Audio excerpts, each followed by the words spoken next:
y'all, and welcome back to our kitchen. We are making peach salsa today. Justin's in the kitchen with me. Audrey's in here too.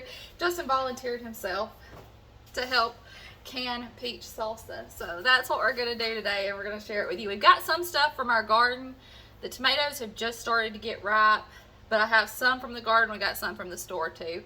And then we've got some peppers, but like I said, our plants in the garden are just starting to get peppers on them. So we got some garden stuff, some stuff from the store.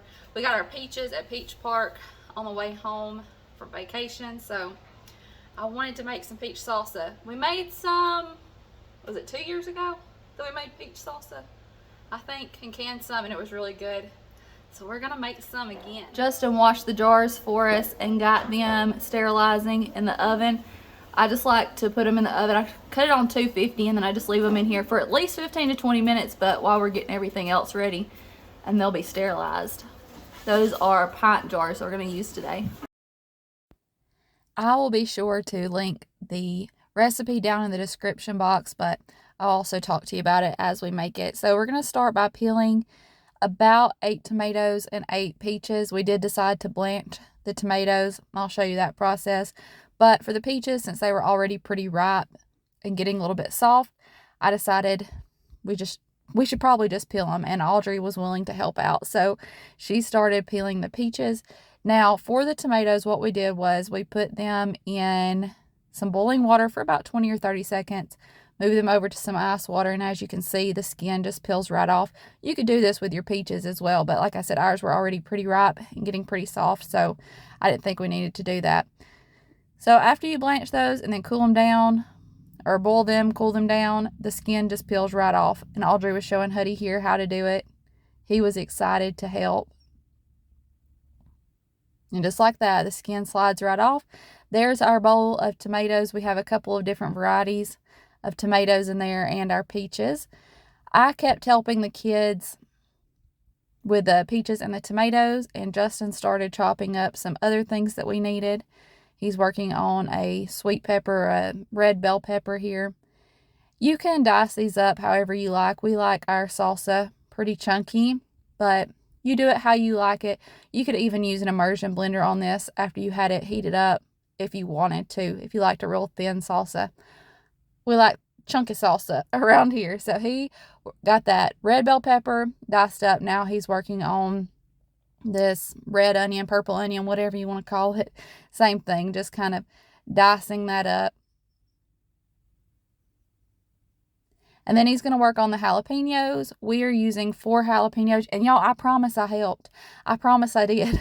All these clips looks like it's Justin and the kids, but that's just when I paused to pick up the camera. I stopped what I was doing to pick up the camera and film this for you. So anyway, he's working on some jalapenos.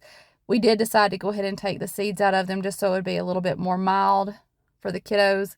And we're using 4. You could use a little more. You could use a little less. Whatever you like. You could leave the seeds in if you wanted a little more spicy. And here's where all the beautiful colors start to come together. That purple of the onion, the red of the bell pepper, the green of the jalapenos. It's beautiful, y'all. Not only is this tasty, it is beautiful. Now we're going to start dicing up the tomatoes and the peaches. This is a little time consuming, but y'all, that's just part of the process. That's part of the joy of canning and spending time in the kitchen. Slow down, enjoy the process. Don't rush it. Enjoy the time in the kitchen. We really enjoyed our time in the kitchen together making this. So we're going to get all of the tomatoes diced up, all of the peaches diced up. And y'all, these are some of the best peaches I have ever had. We got them in Clanton at Peach Park on our way back from our beach vacation. They are so good. We always love stopping there. The kids were standing there waiting for their little bites of peaches. Wyatt saw them, dropped his passy out of his mouth, and he was ready for some peaches. He loves them just about as much as I do, I think. So he's getting those all diced up, and then we're going to put those in our pan as well. See the colors? That's what I'm talking about, y'all. It looks good. It tastes good. It smells good. Now we're going to add in a few more ingredients since we've got all of our tomatoes and peaches in there. We're doing about 2 teaspoons of minced garlic, about 3 teaspoons of dried cilantro. You could use fresh if you wanted to as well. This is just what we had, so that's what I'm using.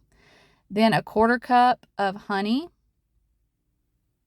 And we're also going to do a 1/2 cup of white vinegar. That's what he's putting in here. We're going to add a few more spices. We're going to do 2 teaspoons of cumin. We're going to do, and I told Justin, I was like, just stick the spoon in there. You can, he was like, it doesn't fit. It doesn't fit. So 2 teaspoons of cumin. Then we're going to do 1 teaspoon of paprika. I think the original recipe calls for cayenne maybe, but I wanted to use a paprika, so that's what we're doing. 1 teaspoon of that. Then we're going to stir it all up and get it ready to go on the stove. As we heat this, you'll see in just a minute that the tomatoes and the peaches start to release some of their juices as well. So we're going to get this on the stove and we're going to heat it up. We're going to bring it to a boil and let it boil for about 5 minutes. And then we'll start putting it in our jars.